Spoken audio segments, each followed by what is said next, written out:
уже все вышло на открытое противостояние флотов. И вот самолет против самолета – это вообще опасная ситуация. То есть это прямо эскалация очень мощная. Устав это переписывать не успевает. И закон войны, устав, боевой устав, он просто не действует, он отменяется, потому что только личный опыт прямо на ходу, вот здесь вот полученный, чем-то тебе поможет. То есть США-то свое получили, а Украина ничего не получила. Вот это вот прямо надо на это указать. Это важный такой момент.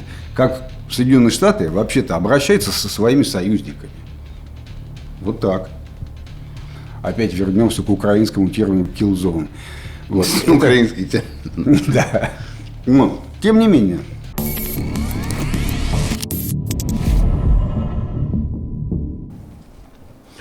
Привет, вы снова на канале Ширяев и Ширяев.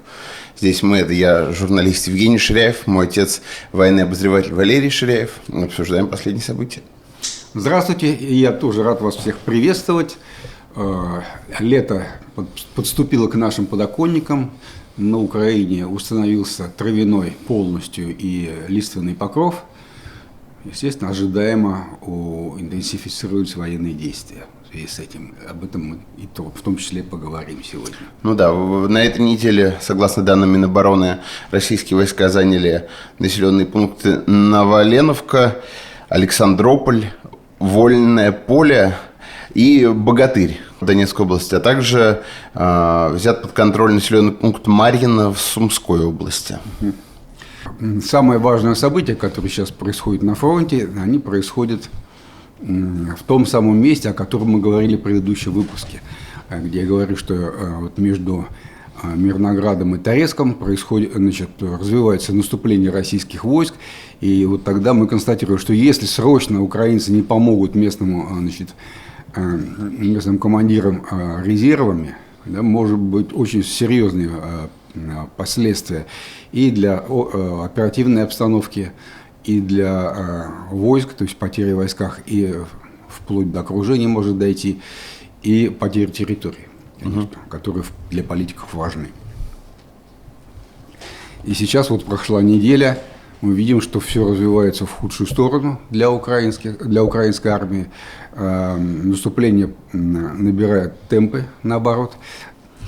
И вот представь себе город Покровск, город Торецк. У Покровска есть пригород на востоке Мирноград. И вот от края Мирнограда до Торецка примерно 30-35 километров, в зависимости от того, кто как считает пригороды.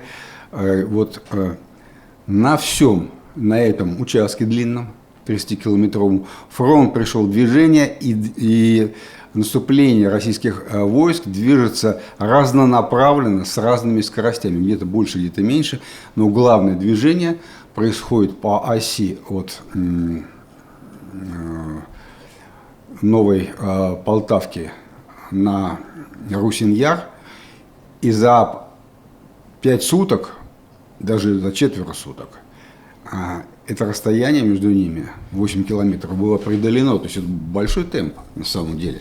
Серьезно очень. Там события происходят, там же развитие происходит, и движение влево, то есть на запад. Прямо впервые мы видим, не впервые, прошу прощения, а второй раз мы видим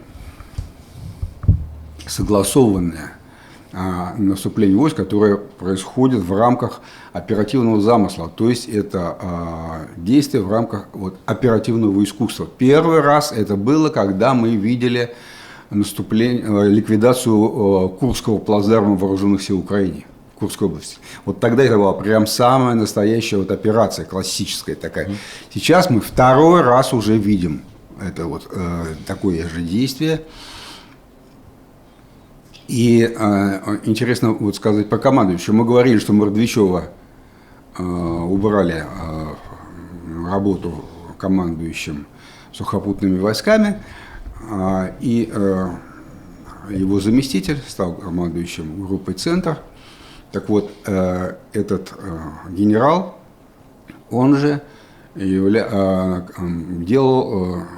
производил, сказать, все приготовления и руководил операцией по ликвидации Курского плацдарма. Генерал Солодчук. Да, и сейчас он же он же проводит вот эту вот операцию по наступлению.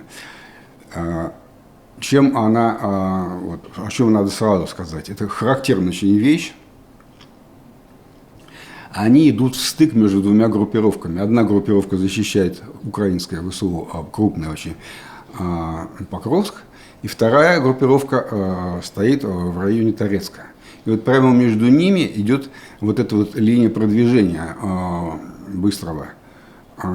Так устроен наш мозг, что мы всегда отвечаем за какой-то участок, если мы обращаем внимание больше на центр. Края, они в меньшей степени привлекают наше внимание, они выпадают зачастую, так сказать, из наших забот.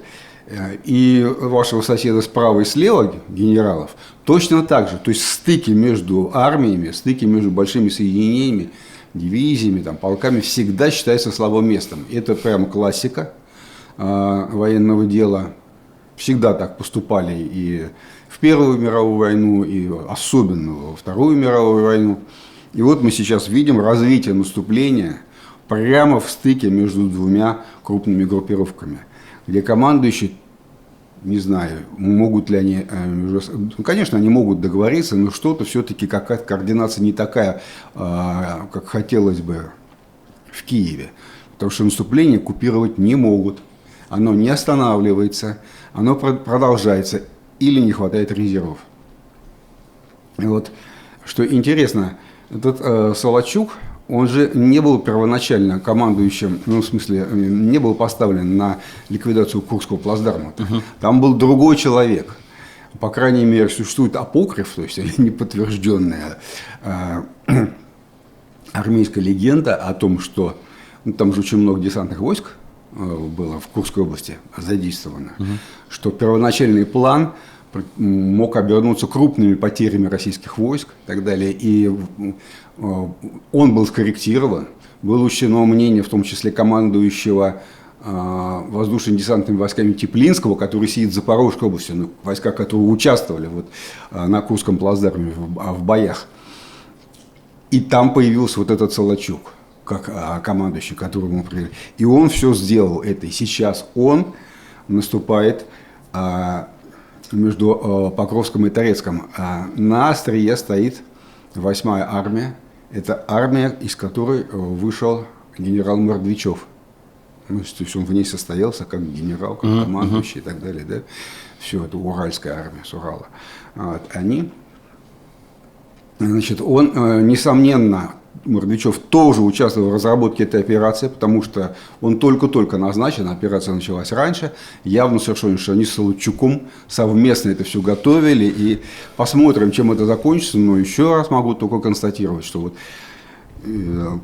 не по общему наличию войск, сколько там у украинцев или у российских войск там техники, танков, бронетранспортеров, самолетов, там, пушек и так далее. И не по личному составу, а по практике этой войны, как развивается она, я могу только констатировать, что, еще раз повторю, судя по всему, российская армия не может проводить крупную, серьезную операцию в рамках вот оперативного искусства именно в двух местах одновременно. Только одну за раз, в единицу времени, как говорится, да?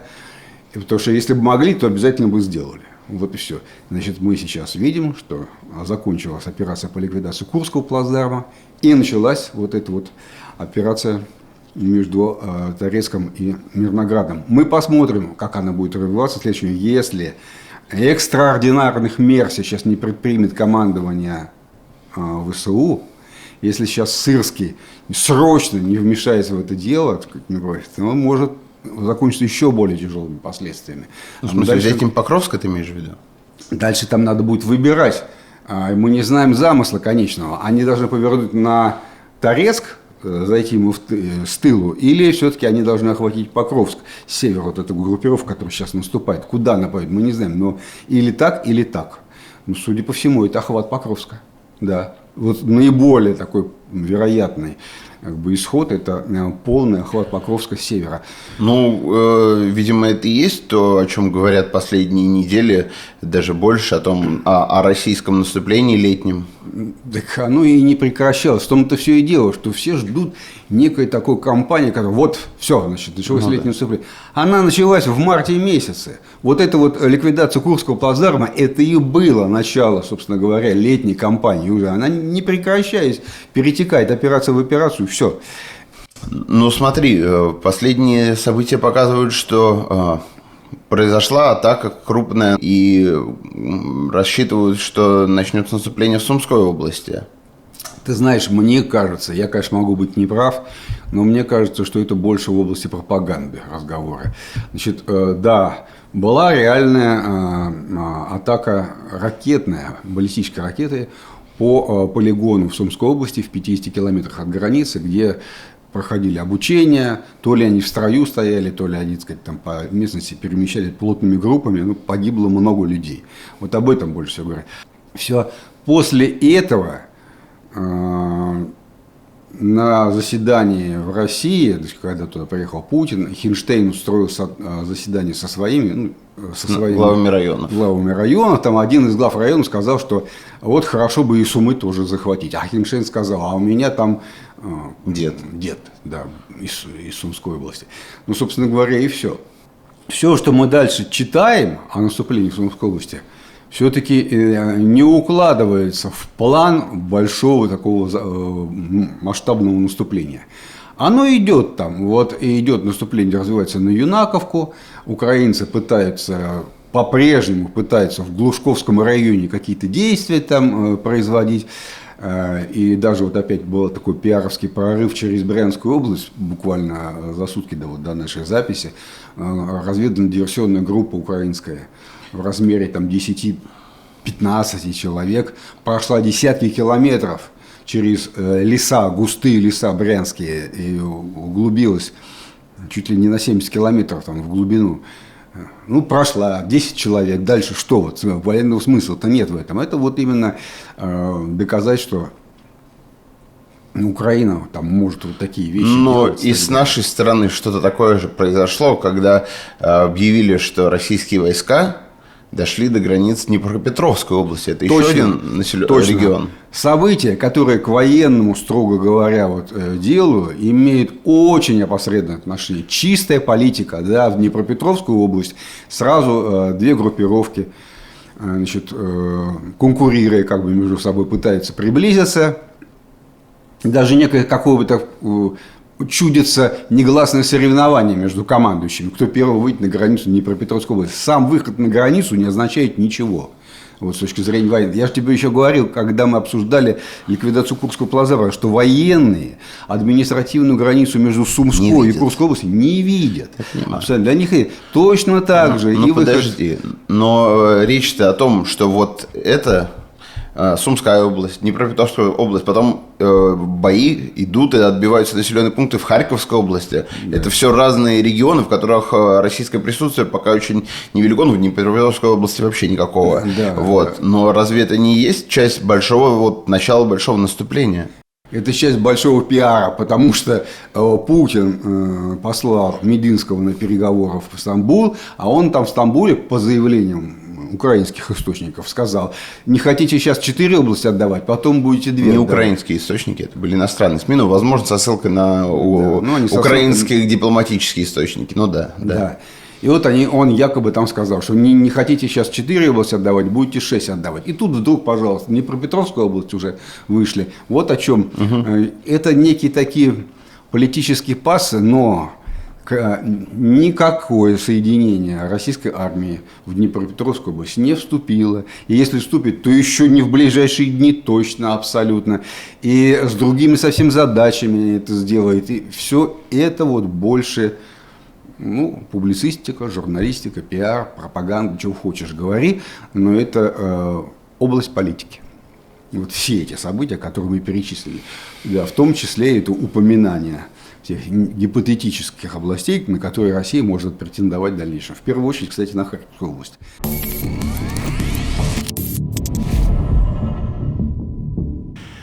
четверг вечером Владимир Путин на совещании с членами правительства рассказал, в частности, о том, что необходимо заниматься восстановлением Брянской, Курской, Белгородской областей, которые подверглись нападениям ВСУ. Но в том числе он заявил о необходимости создания некой буферной зоны на границе с Украиной. Какой именно границы? Он еще сказал, что наши вооруженные силы этим уже занимаются. Угу. Вот для верного понимания значения этого заявления очень важно определить буферную зону в каком месте. Или по всей линии фронта, потому что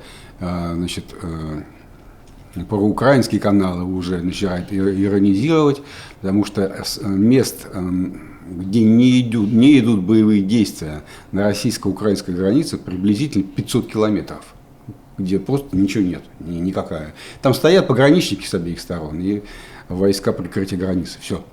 То ли он про это говорит, начинать по всему фронту создавать буферную зону или в каких-то конкретных местах. Из контекста я понимаю, что это 3 области. Белгородская, Курская и Брянская. Да. Но не то, что там на весь фронт нет сил, чтобы отодвинуть ВСУ там, на 30 километров, а меньше, чем 30 километров буферной зоны не имеет смысла, вот с военной точки зрения. Но даже создать буферную зону в этих 3 областях очень сложно, имея вот те силы, которые сейчас есть. Почему 30 километров? Ну, как минимум, надо исключить обстрелы российской территории с украинскими силами, средствами дальнобойной артиллерии. 152 миллиметра – российский стандарт, 155 миллиметров – натовский. Вот это приблизительно 30 километров достаточно. Уже дальше ни полковая артиллерия, ни полковые минометы, уж тем более ротные минометы, не достают. Все с этой точки зрения. Но и на такой фронт сейчас, исходя из наличных средств, то, что действует на разных участках, то, что мы видим, сил нет для того, чтобы создать эту буферную зону, просто развить наступление. А разговор идет о наступлении. Просто так просто буферную зону ты не организуешь. Надо украинскую армию оттеснить, установить там, так сказать, там долговременные оборонительные сооружения, посадить войска, все. И поэтому эта задача тоже очень трудно выполнимая. Надо сразу вспомнить, что вот сейчас как раз год исполнился с того момента, как была предпринята попытка еще при прежнем министре обороны Шойгу создать буферную зону в Харьковской области. И вот тогда пошло наступление на Волчанск, на Липцы и так далее. И эта попытка закончилась фиаско. Буферная зона не создана до сих пор. Ни о какой там даже разговора нет об этом. При этом возник новый участок фронта, который поглощает большие усилия, много техники, людей требует. С украинской стороны тоже это произошло потому, что Украина быстро и своевременно подтащила туда резервы и пресекла эту попытку с негодными средствами. Недостаточно оказалось войск. Поэтому всегда надо помнить ту неудачную попытку. И вот здесь мы с тобой, это очень интересный момент, должны обратиться к нашему предыдущему выпуску. Помнишь, мы с тобой говорили об элементах новой военной доктрины Украины, о создании линии дронов.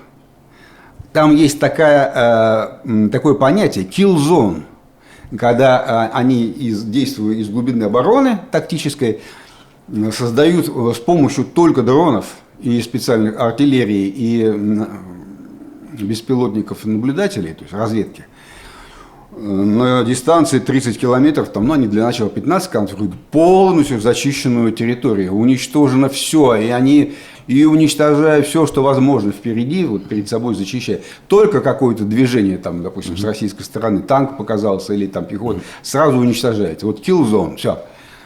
Вот точно такую же kill zone в виде демилитаризованной, не демилитаризованной, а буферной зоны, не заходя туда, можно создать на украинской территории с помощью нового рода войск, беспилотных летательных аппаратов. Но точно такие же идеи, та же украинская идея, только воплощена в обратную сторону, для создания буферных зон.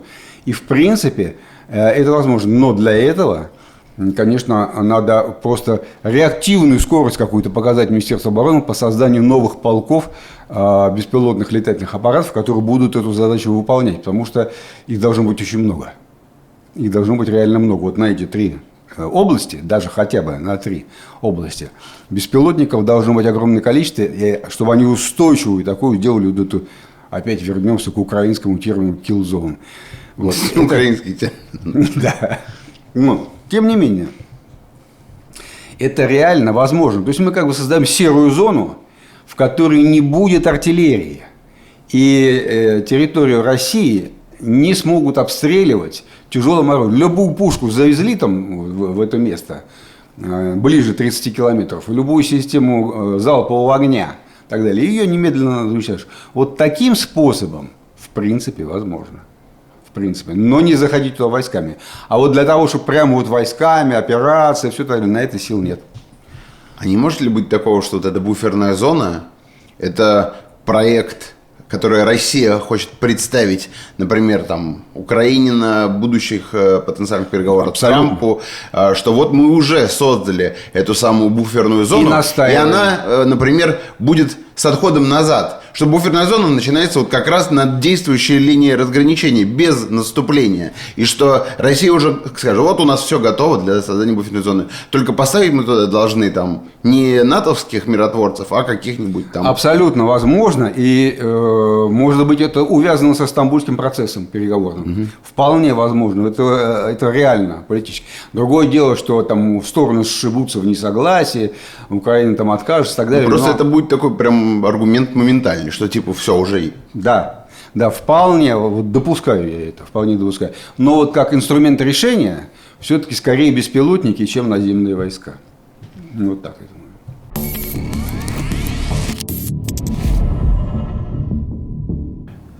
Ну, в общем, мы говорили тут о переговорах, о переговорах в Стамбуле, об этой там, успешной или неуспешной, все по-разному это интерпретируют, попытки прямых переговоров, первые с 2022 года. Буквально через несколько дней, по их итогам, произошел телефонный разговор между Путиным и Трампом. Значит, они обсудили, что это были за переговоры, и, судя по заявлениям Трампа, которые он сделал на следующий день, там, позднее, ну, никаких шагов для там, оказания давления на Россию он предпринимать не будет. И пресса это вообще интерпретирует как все. США, значит, удаляются от этого, это не наша война и все такое. Ты знаешь, не только пресса, но уже и некоторые западные политики, вот, европейские, высказываются в таком духе. Ну, да. Но... Я под прессой имею в виду вообще комментарии в прессе, в том числе от экспертов, от каких-то политических деятелей, конечно. Понятно. Да. Но, да, конечно, это классика стратегии. Именно вот стратегии. Потому что Соединенные Штаты – глобальная держава. И это не государство региональными интересами. Да, у нее интересы Мексика и Канада. Все, нет. Глобальная по всему земному шару. Интерес. И стратегия, ну, как область... человеческого знания, там, военного искусства, она, конечно, предписывает сосредоточиться на главном направлении.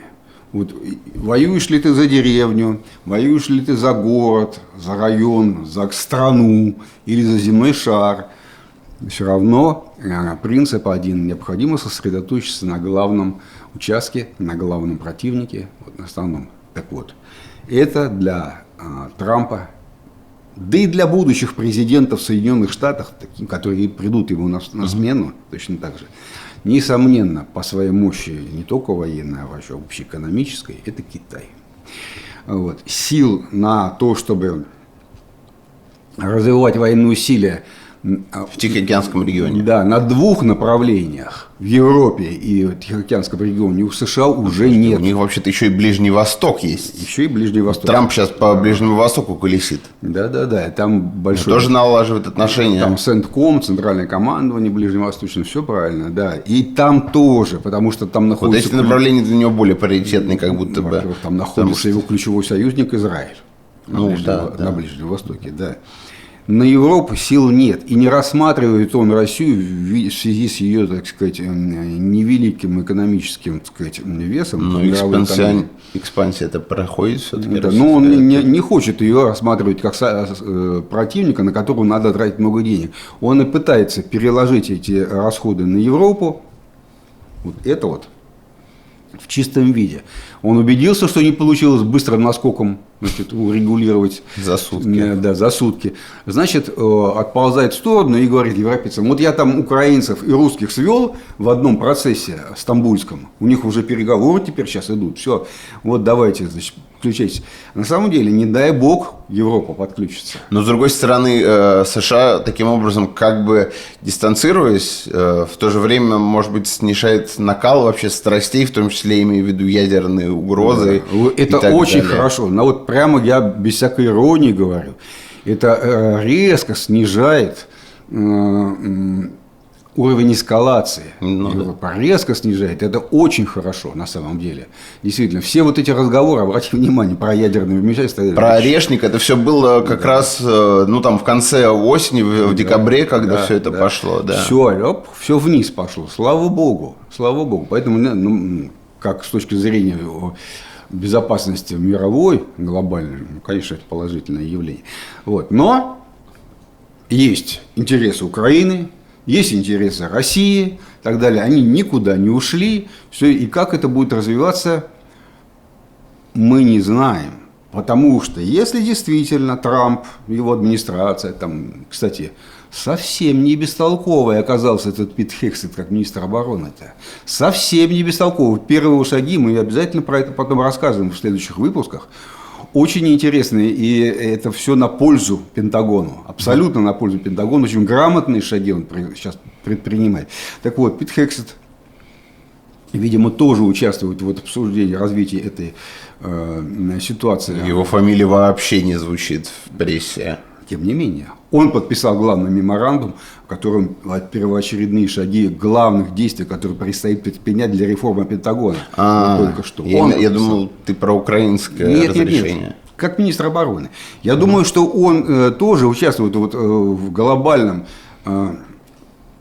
планировании военном Соединенных Штатов. Ну, это несомненно. Я имею в виду, что просто насколько он играет роль в разрешении украинского конфликта. Вот. И мы не знаем, что он вместе с Трампом там задумали по части снабжения Украины. То есть, что до тех пор, пока мы с тобой не знаем, что означает вот этот отход в сторону, Трамп сказал: вот они пускай договоры.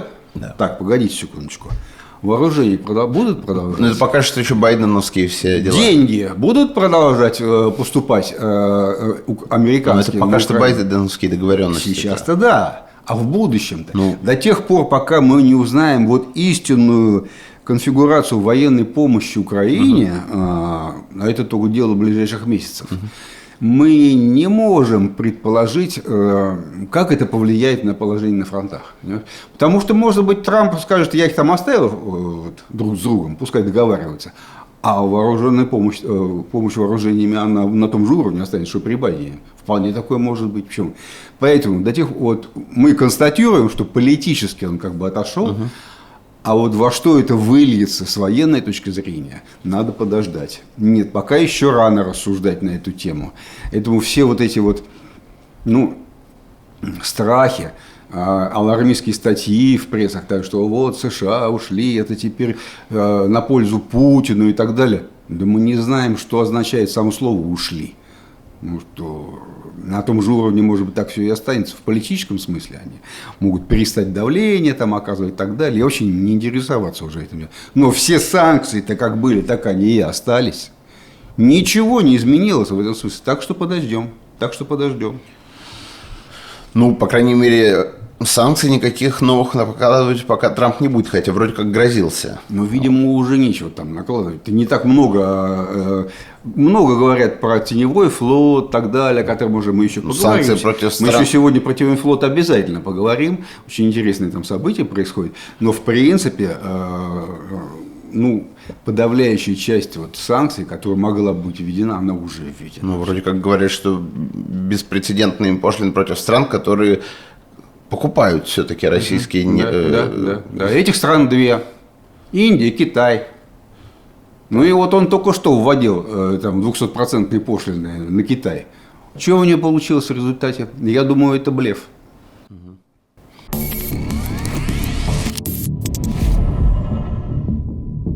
Ну и, кстати, Марко Рубио, госсекретарь, министр иностранных дел США, грубо говоря, тут сказал, что сделка по полезным ископаемым украинская, она в итоге-то закончилась тем, что США никаких военных гарантий безопасности Украине не предоставили, как мы, собственно, и предполагали. Так действительно произошло, что это просто вот расплачивайтесь теперь.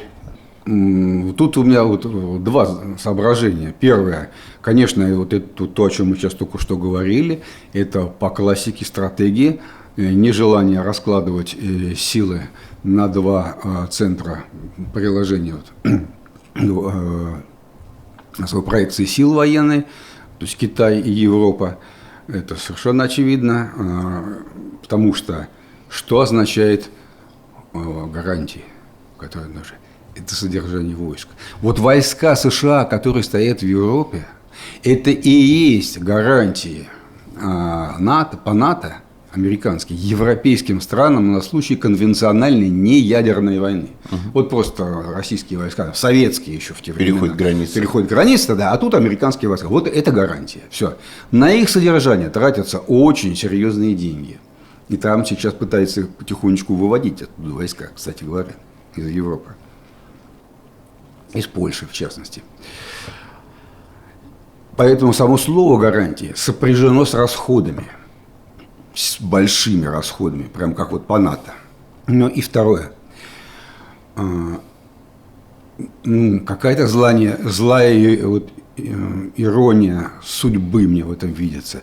Потому что Зеленский сам придумал этот план, вот этот договор о земле, о редкоземельных металлах, которые он предложил. Там. Так или иначе, но в любом случае, это план, в котором Украина очень активно участвовала изначально. Да? И вот сейчас получается так, что договор-то подписали, он состоялся, а дальше-то что? Отход США в сторону, ну, по крайней мере, политически. Абсолютная неизвестность в отношениях со стратегическим союзником, а США – это стратегический союзник Украины были, то есть будут оружие, не будут, будут деньги, не будут. А договор подписан. Ну, то есть США-то свое получили, а Украина ничего не получила. Вот это вот прямо надо на это указать. Это важный такой момент. Как Соединенные Штаты вообще-то обращаются со своими союзниками. Вот так.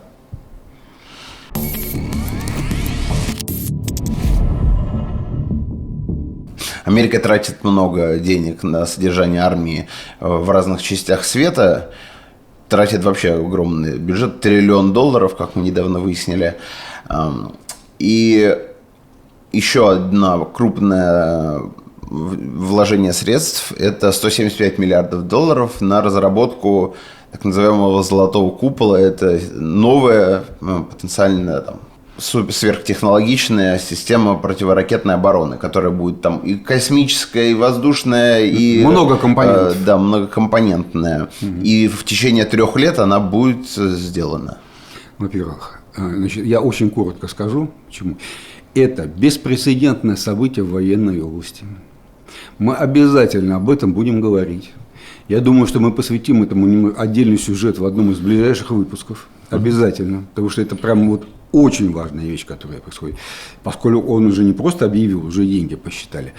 И теперь вкратце ответ. Значит, эти деньги, это деньги только на исследование, смогут или не смогут. Первое. Даже в рамках тех технологий, которые сейчас есть у американцев, ну, у человечества, скажем так, да, уже ответственные достаточно, так сказать, исследователи называют сумму $800 миллиардов. Вот это больше похоже на правду, потому что я удивился, конечно, если это противоракетная оборона, которая должна... 175 миллиардов – это только на исследование, сможем или не сможем. А на самом деле намного больше $1 триллиона, вот по моему личному убеждению. И, конечно, не 3 года. Конечно, он запустит этот процесс, А закончится он, не меньше, чем 10 лет, это точно совершенно. Потому что главный смысл этого купола, что он должен сбивать, эффективным быть против самых новейших каких-то ракет и так далее. Такие сверхвысокие технологии, это никак не может быть бюджетом 175 миллиардов долларов. Абсолютно, ты прав. Значит, почему нам важно будет об этом нашим зрителям рассказать? Это неприкрытое, уже объявленное движение по нарушению стоящего стратегического баланса на планете. Стратегического баланса. Это то, о чем мы говорим всегда. Да? Почему нет ядерной войны? Потому что баланс. Нарушится баланс, все. Возникнет соблазн первого удара. Значит, вот этот план, вроде оборона. Вроде мы защищаемся. На самом деле, это часть плана по созданию конфигурации, позволяющей нанести первый, упреждающий, обезоруживающий, так называемый удар. Обратно ракеты летят уже меньше, потому что мы половину перестреляли на той стороне. А у меня уже есть оружие, которое их собьет. Все. Понимаешь? Так что это дестабилизирующий, очень опасный план, потому что уже всем понятно, что эти ракеты могут прилететь либо из Китая, либо из России. Дестабилизирующий в каком плане? В том, что другие страны захотят сделать все то же самое? Нет. Или же... Нет, в том плане, что для того, чтобы соблюсти баланс, и Китай, и Россия должны разрабатывать такие вооружения, которые гарантированно преодолеют эту его систему. Смогут пробить ее, понимаешь? Потому что самое главное – это поражение целей на Земле. А не то, что мы будем строить точно такую же систему, как у Америки, чтобы защититься от американских ракет. Нет, ничего этого не будет. Будет асимметричный ответ, более дешевый. Но Россия начнет усиленно развивать систему, которая вот эту его систему преодолеет и пробьет. Начнется гонка щита и меча. Но это все равно дестабилизирует. Как только у генералов возникнет предположение, что они теперь защищены, и российские стратегические ракеты им ничем не угрожают, вернее, угрожают гораздо меньше, все, сразу возникает соблазн изменить планы. Поэтому и вывод один. Это второй заход после программы стратегической оборонной инициативы Рейгана, попытка создать глобальную стратегическую противоракетную оборону, которая прикроет всю территорию Соединенных Штатов именно от китайских и российских ракет. Это полное нарушение будет, если оно удастся, баланса стратегического. Это резко обострит ситуацию в мире. Очень резко.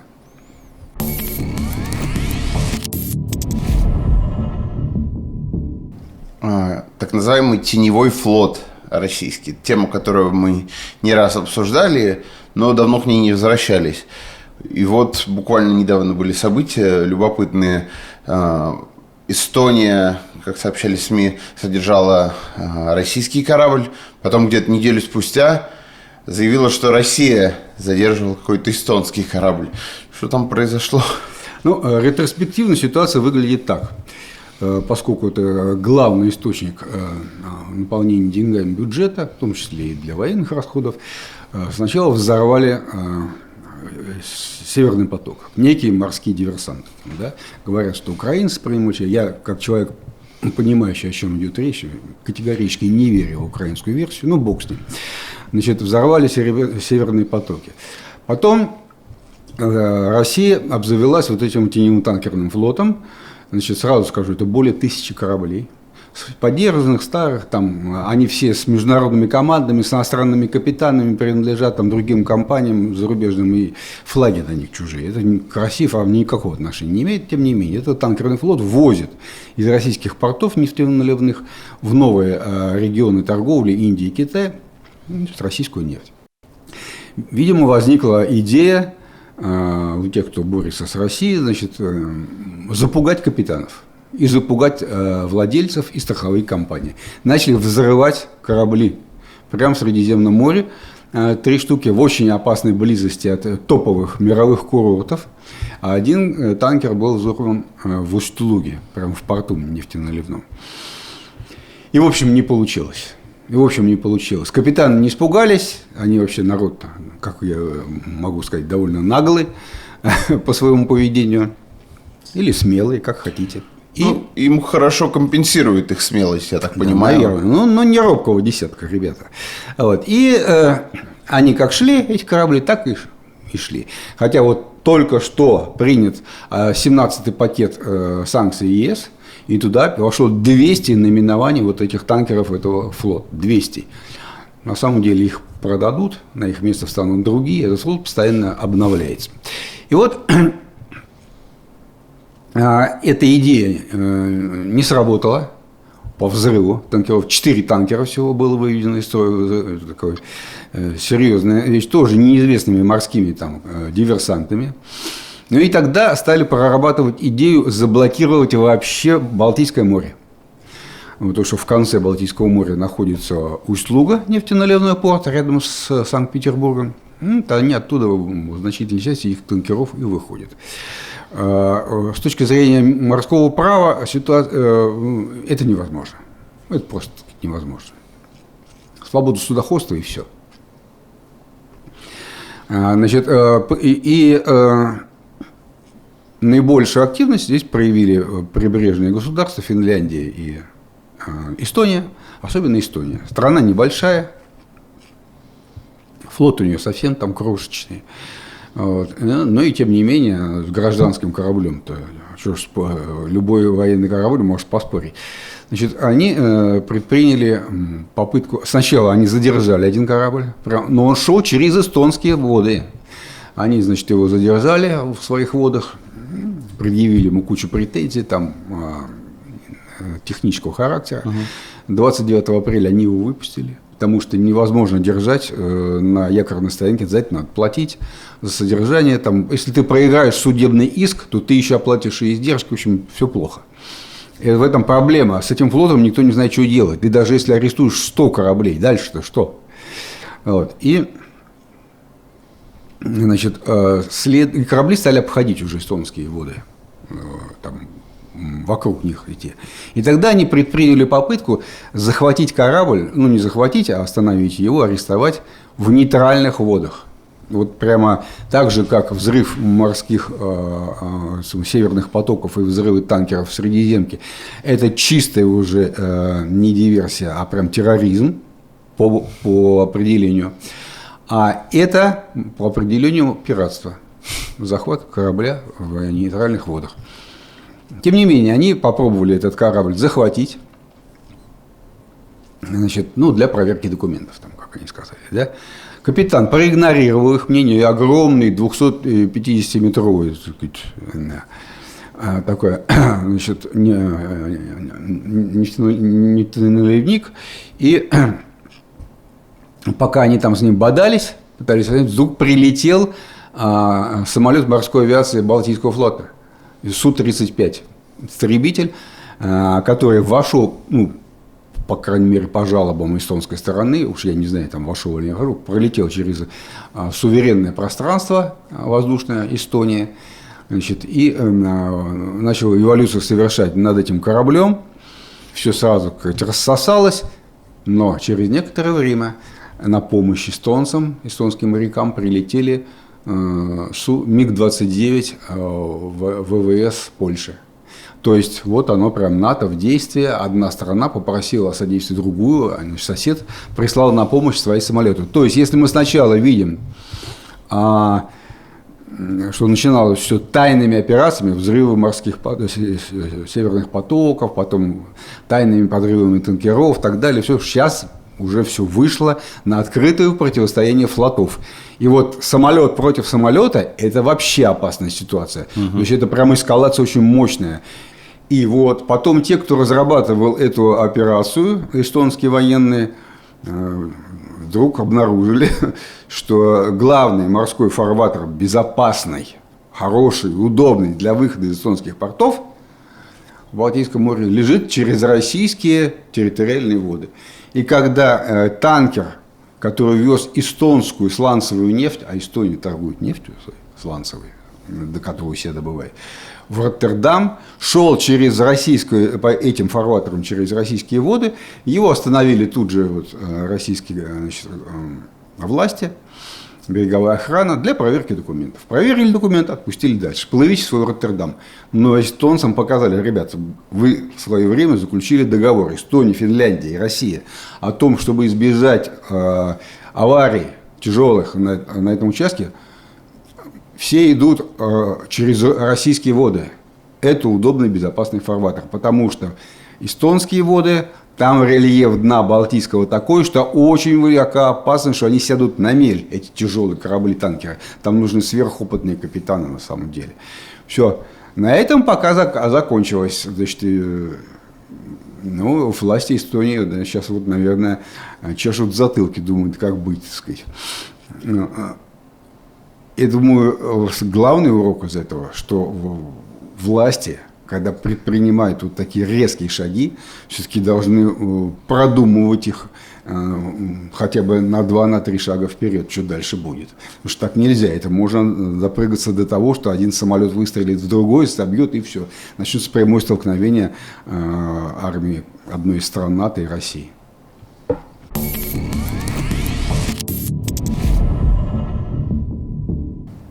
На прошлой неделе ты рассказывал о плане Украины под названием «Линия дронов». Это что-то вроде новой военной доктрины Украины. Mm-hmm. И вот как раз недавно, например, вышла статья у «Бизнес-инсайдера», в которой военные эксперты говорили о необходимости пересмотра вообще военной доктрины всего НАТО. Этот текст подхватили разные СМИ, он разошлась очень по российским. Ну, в первую очередь США, я думаю, армия США должна измениться. Сюда добавил свои 5 копеек Залужный, который посол Украины в Великобритании. Он так и высказался, что вы не понимаете, вам надо вообще все менять. Вот, и там подробно довольно перечислил все проблемы, которые возникают в связи с освоением опыта СВО.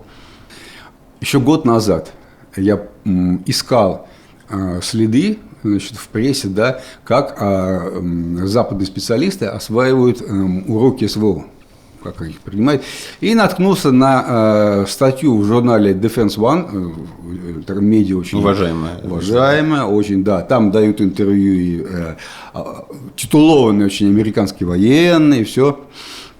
И журналисты, значит, выяснили, что существует там специальная группа, которая изучает опыт чужих войн, значит, их там несколько десятков, и только 4 человека изучают опыт российско-украинского конфликта. И я тогда подумал, что это невозможно. Этого не может быть. Это главный конфликт современности. Что они там остальные-то изучают? Войны Израиля на Ближнем Востоке, что ли? И все? С террористами? Больше нет же ничего. И вот потом у меня возникла такая версия, что это на самом деле был обман. Что изучение идет полным ходом, заряжено огромное количество специалистов, да, или просто журналистов обманули, им сказали, нет, выражено было такими словами: там, на Украине, воюет большая советская армия против маленькой советской армии, то есть и украинская, и российская армия, это просто советская армия, нас это не интересует, у них старые методы, старая техника, мы крутые, мы американцы, это все ерунда. Хитрованство. На самом деле нет. На самом деле в полный рост изучили, потому что потом-то мы уже узнали, что целая группа в Висбадене сидела американцев, которые принимали участие прям непосредственно в войне, в вооруженной борьбе, вот, понимаешь, вот, отдавали приказы и так далее. Вся разведка работала над этим. Не может такого быть, чтобы не изучали. Да, 4 человека только было. Ну, просто не может быть. Значит, сам факт углубленного изучения опыта является, в общем, секретным. И здесь мы просто можем констатировать такие вещи, которые в военном деле вообще раньше не встречались. Вот, например, когда штурмовики российские захватывают какой-то населенный пункт, или там позиции какие-то, неважно, они это, когда захватили, на их место приходят другие подразделения специализированные, которые на жаргоне армейском называются закрепы.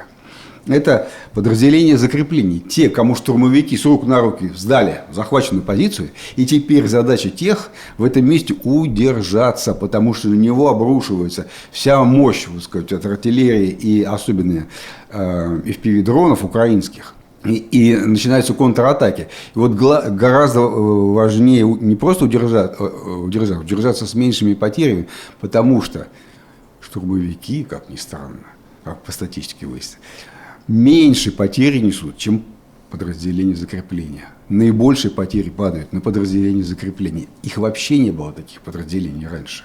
Это совершенно новое явление вот, в военной науке. Вот, ну, по крайней мере, в большом масштабе. Вот это для американцев как бы тоже вновь, да, они тоже с этим раньше не сталкивались. Обрати внимание, что при бомбардировке Одессы недавно, значит, уже в товарных количествах стали применяться, например, вот новые дроны, беспилотники Герань-3. То есть Герань-2 это традиционный такой, который мы знаем. Он в огромных количествах производится в Алабуге с дельтовидным крылом беспилотник, у которого пропеллер, да, просто пропеллер. Он его толкает, он с небольшой скоростью летит и так далее. Теперь появился беспилотник аналогичного профиля, у которого малогабаритный, просто самый настоящий турбореактивный двигатель. И вот на китайских ресурсах он не заявлен как двигатель для крылатой ракеты. Это двигатель для гражданской авиации, для беспилотной авиации. Не военный, не военный. Он в больших партиях за $10 тысяч можно его купить. Один двигатель такой, представляешь? Да, это несопоставимые очень цены с военным, настоящим, так сказать, военным оборудованием. Он туда вставлен, и уже этот Герань-3 летит со скоростью там, в 2 раза быстрее. У нее 90 килограмм, значит, боевая часть вместо 50 килограмм. И она развивает в пикировании огромную скорость, обходит артиллерийскую противовоздушную оборону на земле. То есть она приближается к крылатой ракете по своим тактико-техническим характеристикам. При этом намного дешевле. Вообще намного дешевле. И больше не надо даже строить заводов для производства этих двигателей в России, поскольку они на рынке продаются не как военные. Не как военные, в том-то все и дело. Только, вот, наверное, их немного совсем таких двигателей, потому что это все-таки такая технология, видимо, менее распространенная в гражданском секторе. Конечно. Их нельзя покупать в таких количествах. Это не мотор от газонокосилки. Но, с другой стороны, если ты закажешь китайцам, они тебе сделают. Спрос будет рождать предложение. Конечно. Закажешь китайцам, они тебе сделают столько, сколько тебе надо. Вот. Это значительно дороже, чем Герань-2. И все-таки в сравнении с крылатой ракетой просто удешевление резко. Вот она главная тенденция, которую американцы просто сейчас, вот, выпучив глаза, все это изучают, понимаешь? Мы же говорили с тобой о том, что хуситов забрасывали дорогущими ракетами ужасно, и стратили очень большие деньги на ракеты, а выхода-то ноль, значит, все должно быть дешевле, быстрее производиться, в гораздо больших количествах. А вот начинка, мозги этих ракет должна быть очень современной. И она у них современная. Больше того, они прям видят под собой поле боя, сверяют точки на картах, с картами, которые в них заложены, самостоятельно наводятся. Вообще, вот какая штука. И здесь... Не говоря уже о том, что в какой-то момент во все это дело вступит еще и искусственный интеллект, видимо. Да, уже вступает. Уже прям на наших глазах сейчас вступает. То есть, и у меня вот возникает такая мысль. В гражданской продукции, если рассматривать ее историю, производство смена поколений происходит неравномерно. То есть в прошлом каждое отдельное поколение, значит, технологий жило дольше. Но мы можем вспомнить, сколько жил патефон, там граммофон, потом патефон, сколько жили радиолы. Потом появились магнитофоны, еще меньше жили, потом, ну, я имею в виду, активно использовали, там, кассетные магнитофоны появились. Вот, и потом просто цифровой код, который хранится где-то там на серверах. Который уже меняется на ходу, и мы даже об этом не знаем. Да. И это, видимо, конец. Вот. Это сингулярность таких технологий. Да, есть такая теория, называется теория технологической сингулярности, когда вот эти вот промежутки между сменой поколений сокращаются, и так быстро потом уже наступает, что наступает точка перегиба.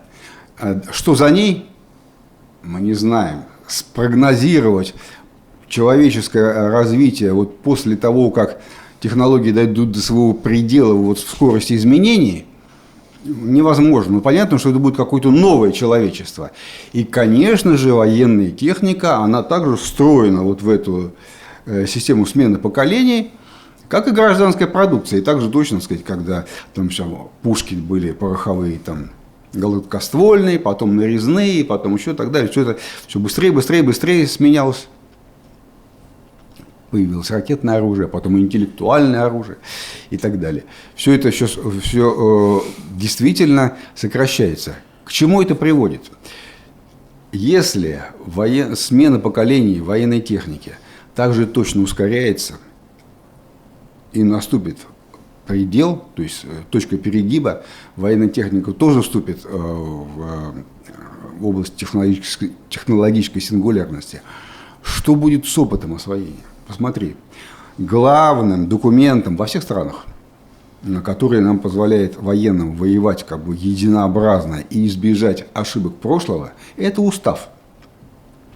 Боевые уставы предписывают, как двигаться подразделением, сколько человек, на сколько метров, так сказать, фронта, взвод в наступлении, рота, батальон в наступлении, там, танковый батальон в наступлении, как что делать. Все это исходя из предыдущего накопленного опыта. Когда войн долго нет, военные переписывают уставы тоже.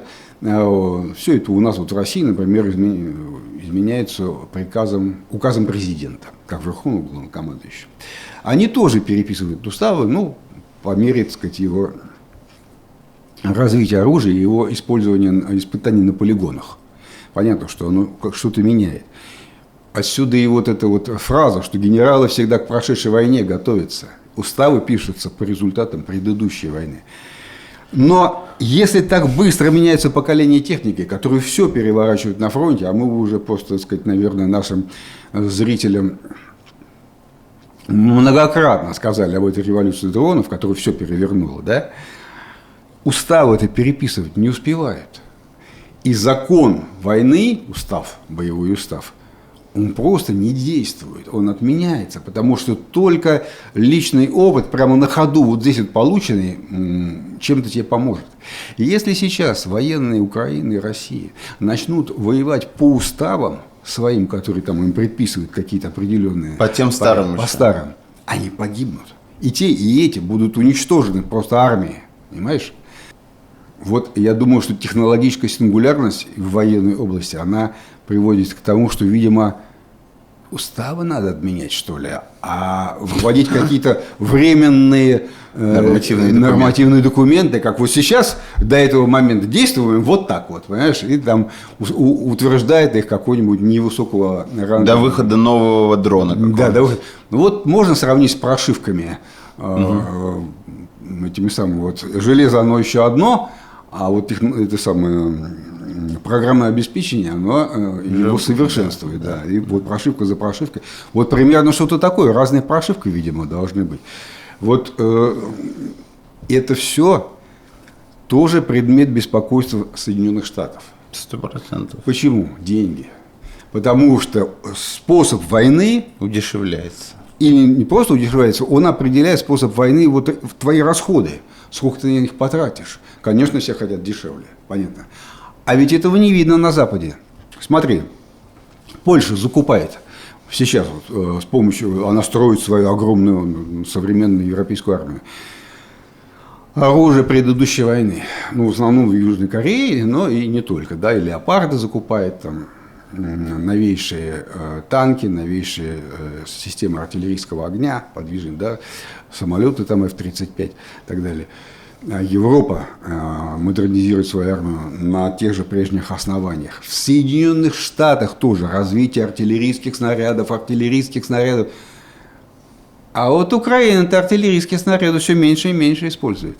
Там все больше и больше, мы знаем, 80% уже применений это дроны, а не артиллерийские снаряды.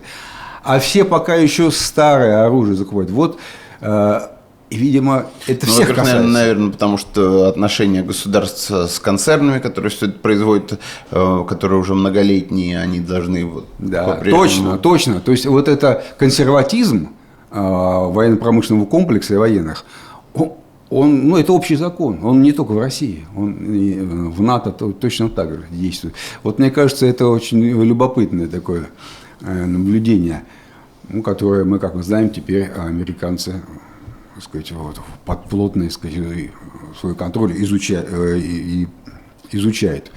все, что этого касается.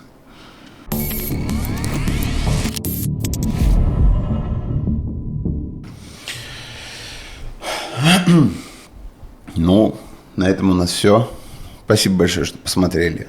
И поставьте лайк этому ролику, пожалуйста, если не поставили. И подпишитесь на этот канал, если не подписались, если вам понравилось, о чем мы тут говорим. Да, заходите к нам в телеграм-канал, посмотрите там актуальные какие-то события. Ну и мы каждую среду стараемся отвечать на ваши вопросы на Бусти. Спасибо, всего хорошего. До свидания.